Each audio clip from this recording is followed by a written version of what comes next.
Hello guys, hello, this is for Cancer.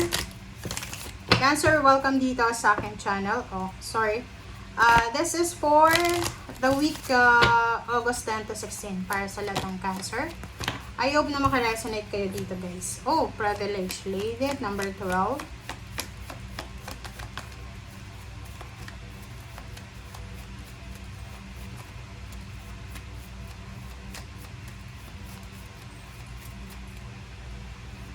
Okay, and mature woman. Okay.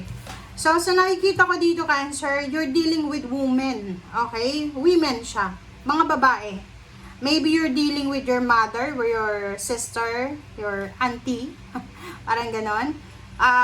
You're dealing, sa linggong ito, you're dealing with someone na sobra-sobra yung self-discipline. Okay? So, sa nakikita ko sa'yo dito, Cancer, posibleng isang mayaman na babae. Sabihin na natin, mayaman, may impluwensya, may edad, pwedeng siya ay boss mo, pwedeng siya ay, basta related siya sa'yo. Pwedeng dalawa, isang may edad na at isang bata pa. So, sila yung posibleng magiging subject ng linggong ito para sa'yo.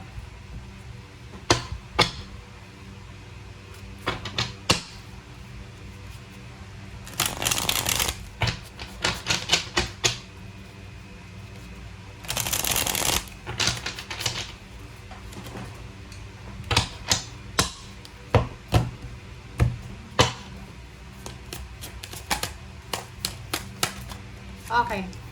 First card natin is Emperor, Cancer. So, this is power. Okay? This is power. This is fire sign, Leo, Aries, Sagittarius. So, sa nakikita ko sa'yo dito, you're dealing with your boss. Boss, team leader, politician, with authority. Okay? Eight of Wands. So, isang napakabilis na balita. Subpina, galing sa kapitan, sa barangay, sa mayor, sa police, or kung sino man na makapangyarihan sa lipunan. So, napakabilis na letter, kaso, parang ganon. So, I don't know kung resonate ang lahat dito, pero you need to be careful sa linggong ito kasi mabilis to eh. Isang napakabilis na powerful message ang makukuha mo. Okay?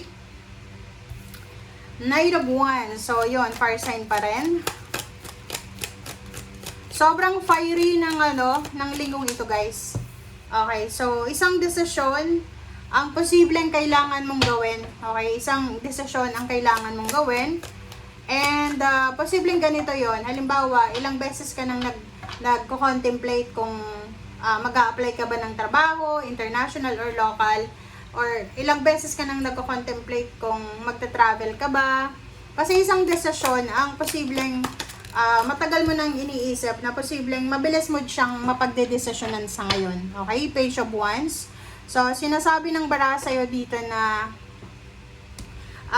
siguro yung focus mo sa linggong ito is yung survival para sa future. I don't know kung anong nangyayari sa'yo, pero yung realization mo sa linggong ito is kailangan mong unahin yung survival mo kaysa sa pride mo. Parang ganun. Okay, let's check.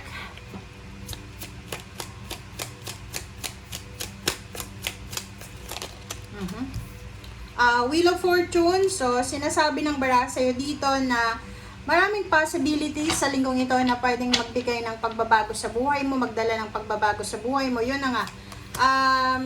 There's a karma coming. So, sinasabi ng baraha, ihanda mo ang sarili mo, Cancer, kasi there's a karma, there's a Libra, or there's a justice coming para sa'yo. So, doon sa mga Cancer na halimbawa meron kayong mga ginawang anong tawag dito? Illegal or labag sa batas few years ago, sabihin natin na 10 years, 20 years, 30 years na, since nasa Saturn retrograde tayo, akala natin or akala mo na ano mo na yun eh. Akala mo na ang tawag dyan, nakalimutan na ng universe, pero hindi. So, there's a return, there's a karmic return na posibleng darating sa'yo. So, sa nakikita ko, yun yung pwedeng problema. para siyang overnight, 'di ba? Napakabilis overnight na downfall. Sorry guys. Pero kung wala naman kayong ginawang illegal or related sa police, sa batas or against sa law, wala kang dapat nakatakutan. But this time, sabi ng baraha sa atin na depende 'yon sa individual. Kung mabuting tao at ayos, syempre mabuti din yung papasok. So, 'di ba? Sabi ko sa iyo eh. So, yung mga so, dati, di ba, parang na-stress ka na. Yung stress mo dati, anong tawag dyan?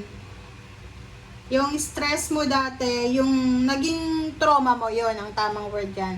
Yung naging trauma mo dati ay posibleng bumalik. Okay, babalik yung mga situation na posibleng hindi maganda. Eight of Swords kasi is parang nakagapos, nakakulong. So, there's a possibility also kung kaya nga mag-iingat kayo kasi pwedeng may makulong dito, dakipin ng pulis, ganyan ganito. So, hindi ko alam kung bakit ganito yung message. Pero kung hindi naman kayo, yan, wala naman kayong obligasyon sa batas, wala naman kayong ginawang masama sa tao, sa kapwa for the past few years, wala kayong dapat na problemahin. So nakikita ko sa iyo ngayon, marirealize mo na ngayong linggo, marirealize mo talagang lahat ng ginagawa ng tao may kapalit yan. Okay? Yun.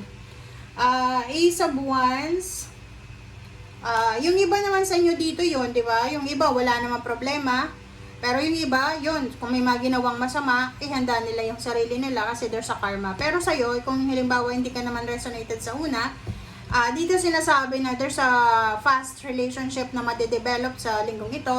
There's a talk of marriage or mag-live-in, parang ganon. So, mag-iingat ka, huwag kang maging mabilis. Kasi sa nakikita natin, ang bilis sobrang fiery ng Saturn retrograde. Okay? Travel to. So, maybe you are contemplating if you will travel or makikipag-live-in ka kasama na iyong karelasyon. Kung bibili ka ng sasakyan. Basta ganun. So, medyo conflicting yung mindset mo, yung utak mo sa ngayon. Okay? Six of Swords and then Zero the Fool. So, sa nakikita ko sa'yo dito, may kailangan kang gawin pero dahil sa ego, sa pride mo, Cancer, posibleng iba yung gagawin mo. So, parang ganun. Halimbawa, you are invited sa isang okasyon. Like, halimbawa, kasal. Tapos, since mataas yung pride mo, mataas yung ego mo, hindi ka pupunta doon. Kasi, basta mataas yung pride mo eh. So, ang gagawin mo ngayon is, magpaplano ka ng rason. Kumbaga, pupunta ka sa ibang lugar. Okay? So, parang ganun. Five of Swords and Nine of Swords. Na nakikita ko sir dito, nako, mag-iingat ka. You need to be careful talaga kasi sa sinasabi ng baraha sa'yo dito, wag kang may involved sa linggong ito sa mga chismis, sa mga backstabbing kasi magsisisi ka. Diba? Parang sinasabi ng baraha sa'yo dito, uusigin ka ng konsensya mo or parang halimbawa, basta ngayon kasi na Saturn retrograde guys, lalabas ang katotohanan. Halimbawa, may mga ginawa tayo sa past natin, tapos ngayon lalabas yung katotohanan. Siguro nakaligtas ka, or like may binackstab ka, or may sinira kang reputasyon, parang ganun. Lalabas yung katotohanan sa ngayon. And ngayon mo mararamdaman yung pagsisisi, parang ganun. Kung may ginawa kayo, huwag kayong magalit sa akin na, pero kung wala naman kayong ginawa sa past nyo, okay lang. Relax lang kayo. Okay, so yun. Knight of Cups, Magician. So, kung looking for a relationship ka naman, isang napakabilis na relationship ang posibleng darating sa'yo. Looking for a job, sinasabi ng baraha sa'yo dito na mabilis na trabaho ang posibleng i-offer sa'yo, pero mag-iingat ka. Mag-iingat ka sa mga steps, movements, and actions mo sa linggong ito. Okay? So, nandito yung Ace of Swords and then Page of Cups. So, marami kang balita na posibleng matatanggap sa linggong ito. Okay? Yung iba sa inyo tataas ang kilay, yung iba sa inyo dyan na mas magiging nega, mas tataas yung pride. Pero yun nga, ang paalala sa inyo ng baraha guys na mag-iingat kayo. Okay, you need to be careful.